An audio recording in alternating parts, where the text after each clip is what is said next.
Hey folks, Matt Easton here, Scholar Gladiatoria, and of course I run Eastern Antique Arms as well. Now, I did a recent video, an unboxing video with Lucy. It was quite long, over 1 hour. I think probably the longest video I've ever done. But in that, I unboxed something that I call the Pesh Kabz. And it is here. It's a particular type of dagger. I'll talk a little bit more about that in a second. Just show you the blade quickly. And a couple of people actually underneath that video commented on the fact that it's actually called a Choora. Now, I believe they're wrong. Now, first of all, I should say words for historical, particularly historical old words for weapons can be complicated. Sometimes one group of people might call it X, and another group of people might call it Y. We have to accept that. So, for example, I often use the example of tulwar or tulwar or talwar, as it's sometimes said, tulwar and pulwar. They're the same word, it's just that pulwar is what they call it in Pashtun speaking areas in what we'd now call Afghanistan, and tulwar is what it's called in most of India, all of India pretty much.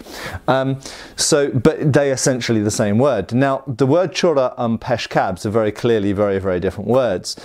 But I have, as you know, I've studied quite a lot of 19th century sources talking about combat, particularly in the sort of far reaches of the British Empire, India, the northwest frontier, Afghanistan, China, and so on and so forth.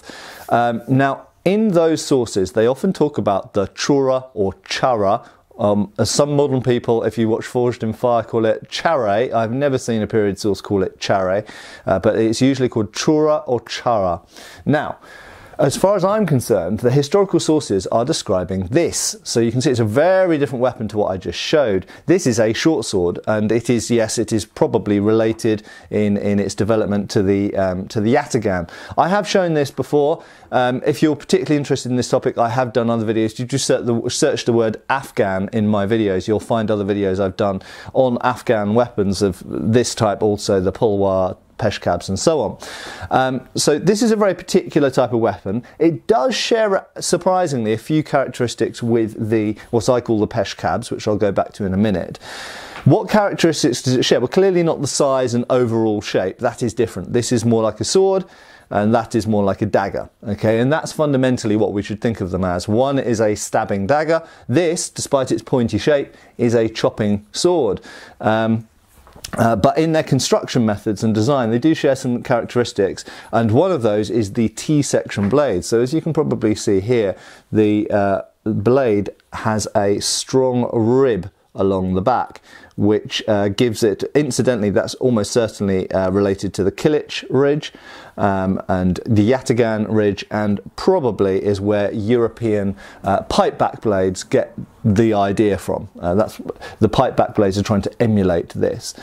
And so that's one aspect that's in common. The second is the hilt construction and general style. So it's essentially made of 3 parts. You've got essentially a full-width tang, and then you've got a bolster section here, which is kind of like what some people might regard as the guard, and then you've got 2 grip plates either side, which are riveted through. These are made of horn, these particular ones.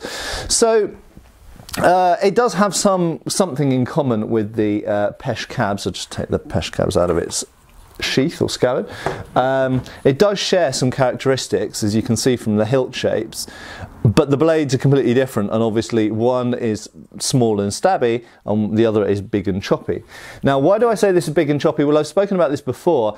There is actually an account from a British Army doctor who says, you know, it's really good that these Afghans, the Pathans and the Afridi and the other tribes in what's now Afghanistan, it's very good that they don't use their weapons for stabbing. They use the charah for stabbing, Choora. Because if they did, they would kill more people with them. But they said they almost entirely chop with them. Okay. Now, in addition to that, these weapons are used, and here's an original example, with a shield. Okay. These are known by various names. In India, this would be called a dal. In Persia, this would be called a separ. I don't actually know what they're called in Afghanistan. But there we go. It's basically the same style of shield that you find across a swathe of areas from Ottoman Turkey. In fact, you find them in North Africa as well, right the way across Persia and Afghanistan and into India. So this was a very popular style of shield, and you will notice, yes, it's basically the same style of shields as I have hang up there. I've got another one over there.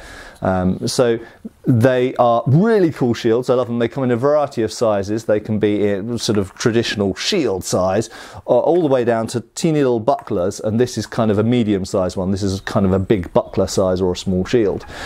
And these charahs or choras were usually used with one of these. So this weapon would be predominantly being used to cut, whilst the defences would be predominantly handled with the shield. And we know from numerous accounts, that doctor and other accounts, that these weapons were used as chopping weapons and gave horrible, fearsome wounds, although very often not fatal wounds, but nevertheless enough to put a person out of combat and do the job.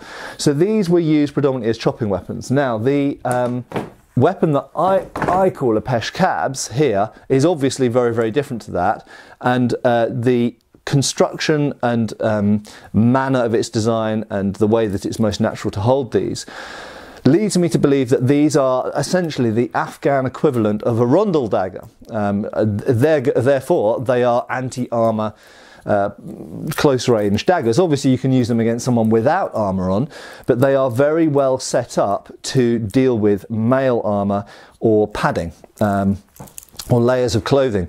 And that is the armour that was predominantly worn in Afghanistan. Now, armour was actually worn obviously in what we would call the Middle Ages, but right the way up to the 19th century, you still did get some people wearing armour in Afghanistan. And in fact, there was a cuirassier, is essentially royal sort of bodyguard of guys who were fully armoured. You find the same thing in the Persian Empire in the 19th century as well, in fact, and the style of armour was very much the same.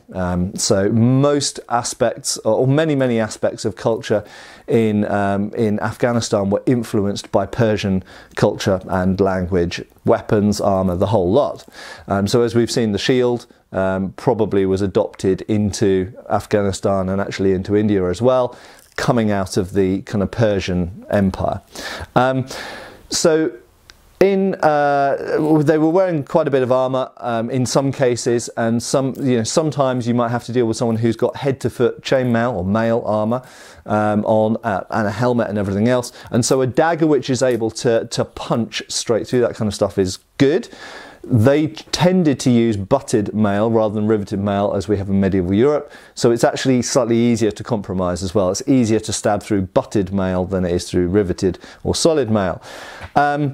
And in addition to that, they often wore lots of protective clothing. As you know, Afghanistan can get very cold, and so they could wear lots of layers. There was something called a poshteen, which is actually like a sheepskin leather turned on the inside out, so the wool is on the inside and the leather's on the outside, and that would be over layers of clothing. So sometimes someone just wearing clothes would be quite difficult to stab, basically. And so a dagger that's able to penetrate through thick layers of clothing is a very valuable thing as well in combat, just as it was in medieval Europe. So the Rundle Dagger, yes, the Rundle Dagger and the other daggers with those particularly piercing types of blades are very good against, or at least they're optimised to try and compromise certain types of armour. But in addition, in medieval Europe it was very cold, like in Afghanistan, people wore lots of layers. And so daggers that can penetrate through clothing are a good thing. I don't think I've ever really spoken about that on video necessarily, and it deserves its own topic, but clothing in the Middle Ages, to deal with the changes in the climate, there was climate change.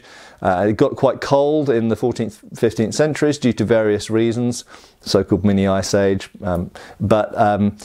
therefore the development of weapons and armour is probably partly related to that as well, but that's a topic for another day.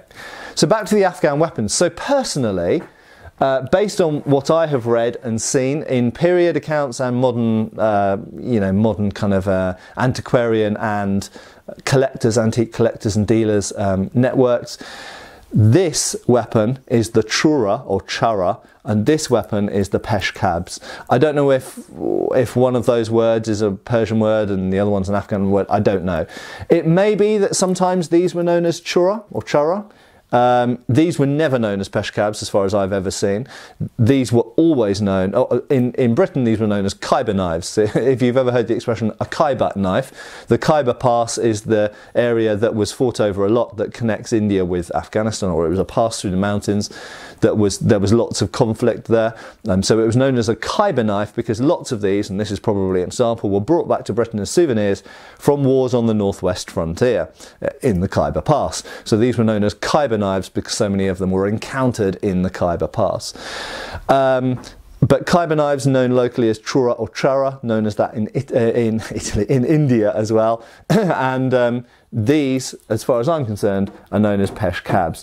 And like I say, very different purposes, very different roles. But if we compare to medieval Europe, you could perhaps compare this to the Langmesser and this to the Rundle Dagger because they fulfill similar roles. Finally, I'll just say that high status people in Afghanistan, the nobility basically, the gentry, very often carried pulwars, which are like tulwars but with a different style of pommel, which I've shown in previous videos. And this is like the equivalent of the Langmesser in medieval Europe. But much like the Langmesser, these were sometimes carried by high status people as well. So you do get high status versions of these Chooras or charahs. And you do get foreign copies of these Khyber knives, of these Chooras, for example in India. And in India, in certain parts of India, they started copying this type of thing, but it was made in their style. So you can tell from the manufacturing method, the materials and the construction of the hilt, the details of the construction in other words, that they're Indian made and not Afghan made. And so you get some very, very fancy ones, some very high status ones. Just the same as in medieval Europe, we think of the Langmesser as the kind of like the common person's sword of the Germanic areas, sort of Germany, what's now the Netherlands and Belgium and so on. But it did spread out from there, and hence you find, you know, the Holy Roman Emperor wearing a fancy version of a Langmesser. You find Henry VIII with a fancy version of a Langmesser.